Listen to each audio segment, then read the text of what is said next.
question comes from Kingston. What is the biggest difference in Toastmasters from the day you started to today? It's been 26 years, Mark. I think you celebrated your 25th anniversary, quarter century last year. But what's been the biggest difference? The biggest difference in Toastmasters, well, there are a couple of things. I mean, the obvious difference to Toastmasters now, who've been around for a while, would be the original program and the Pathways program.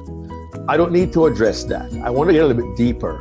And the biggest difference for me is really a compliment to you in District 82 and to your fellow Toastmasters on the continent of Asia. Let me clarify that, because I have learned over the last 20 plus years that the growth in the organization really has sprung up on the continent of Asia. I have seen the Middle East, Saudi Arabia, Dubai, Qatar, Oman, in India, Sri Lanka, in China, in Korea, in Hong Kong, the exponential growth that I have seen, excuse me, firsthand, having visited all those countries, having met the people, and seeing the insatiable hunger, the desire that Asians have to really master the skills that the Toastmasters program offers, I find very, very impressive. And every time I get a chance to go to Asia, I tell people, look at the Asian model. These people, their districts are splitting, they're growing. I tell my friends here in North America that District 82 is going to be having Ovation 2019 on May 23 to May 26. They'll say, wait, it's a 4-day conference? I say, yes. And I'll say, they're going to have over 1,500 delegates at their convention. They're going to say, 1,500? I have been to conferences here in the USA, fewer than 100 when I am the guest speaker. They'll say, what? I'll say, but wait, there's more. The venue they choose will be like going to an international convention. They say, what, are you kidding? I'll say, yes, because that's how rapidly Asia is growing. That's how rapidly India is growing. And that's only one district in India.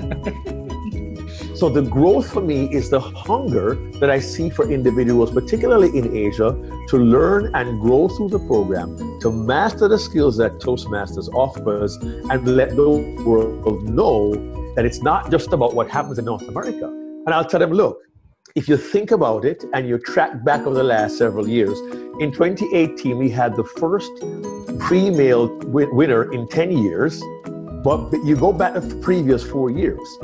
All the world champions from 2014 to 2017 were from Asia. And that to me is exciting. The expansive growth of the program that doesn't only embrace North America as it did when I was a champion back in '95. Now the world is truly embracing the program, and I believe Asia is leading the way. And that to me is very, very exciting. Thank you. Thank you for the kind words about India and Asia. Thank you so much. Next up is my friend here, Badri. Okay, I am really happy that I'm attending this interview with you, Mark. Really Thank you. So what do you think are the top 3 things that stop someone from achieving that? The top 3 things that stop someone from achieving their true potential, something that hinders them. What gets in people's way? Well, you might find the answer. 3 things that stop someone from getting to their potential. You might find this interesting.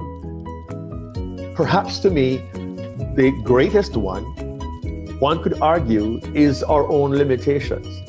I've had the blessing of traveling around the world, and I do keynote speeches on our excellence, potential, and being our best. And one of the things that I think prevents us from being our best is we don't realize our own potential. And in one of my keynotes, I gave this keynote actually 2 days ago in Tennessee, so I was there. And I pointed out that we really have no idea what our own true potential is, because we really work hard, we do our best, we achieve a certain level, we achieve a certain goal or a certain plateau, we have arrived at our destination, and after all of that work, it is so refreshing, it is wonderful, I've done it. And we get to a level we think is our best, but we don't realize our best actually can get better. Here's one very quick, very simple example. In 1996, an athlete, a runner named Michael Johnson from the USA, was going to be the first man to win gold in both the 2 and the 400. He won the 400, won gold. He ran the 200 and he won gold again, but he won the 200 in a record time, 19.32 seconds. Here's the thing. When Michael Johnson was interviewed, he said, I always thought 19.4 was possible, but 19.32 is unbelievable.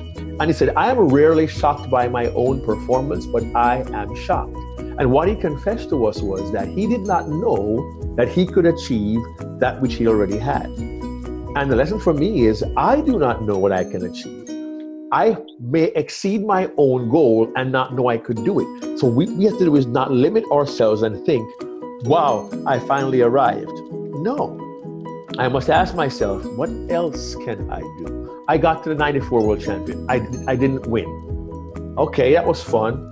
I could quit. And I know people who did. But can I try one more time? Can I do a little bit more? And if we give ourselves room to change the way we think, change the way we see ourselves, we often limit ourselves because we hear what people say about us. As kids growing up, people are unkind to us. Maybe a parent said you were stupid and they should never do that, but they have. And we wear the label that somebody else applies to us. If we choose to ignore that and say, what can I do? If I can just go one step further, do one thing better, one thing differently, that limits us. And I think also, so one is viewing our own view of ourselves. Number two is the way other people view us and what they tell us that limits us. And I think a third thing that might prevent us from achieving our own potential could be that we focus our attention in areas that are not the most productive uses of our time. Many of us find ourselves involved in jobs and careers that are convenient because we are trying to live someone else's dream. You know, son, you have to be an engineer. My sweetheart, you have to become a doctor. Son, you need to become an attorney. You can make good money. But if your gift is in dance or arts, in music composition, someone says there's no money in that. So we focus on financial benefit, but the gift inside us lies dormant, never fully reaching potential because someone places their dream, their vision, their goal upon our lives, and who we are never truly rises. So I would encourage everyone, it may be risky for some, but to really take a moment of personal reflection by yourself and ask yourself, am I doing what people said I should do, or is my heart pointing me in a different direction? The good news is for many people, they begin to find their voice, find their place, and begin a new career in their 50s, 60s, and even 70s, which is much more fulfilling for them. So I guess my message for you is, 1, set no limits on yourself. 2, do not let somebody else set limits on you. And number 3, ask yourself, whose dream am I living? Someone else's or my own? Wow. That was deep. That was deep, Mark. That was really deep. Thank you so much. I appreciate that. Thank you. Well, you know what? I'll give you a caveat, a little postscript to that. I spent several years between 1980 and 1998 as a mainframe computer programmer.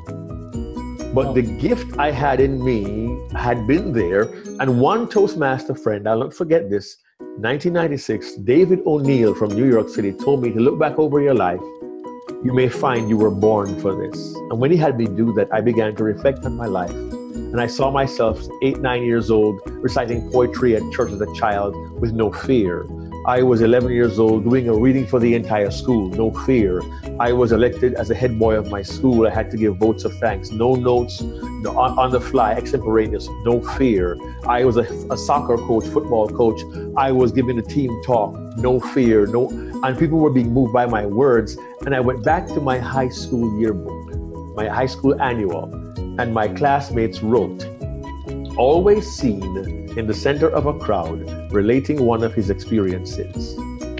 My classmates in 1979 had seen me as a speaker. The gift had been there all along. I'd never seen it. If my father had said, or my wife had said, you have to be the world's best computer programmer, forget the speaking thing, you must become a computer programmer, I could have followed somebody else's idea of what I should have done. Happily, my wife wasn't that kind of person.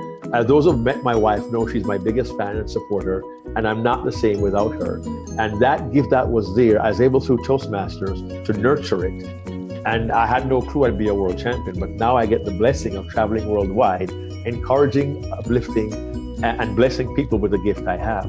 So I hope that my idea of finding your gift, your talent, your purpose is one that everybody will address. And maybe your purpose is to be a presenter or a speaker or a trainer or a mentor or a coach, but find it and use it. And that way you fulfill your potential.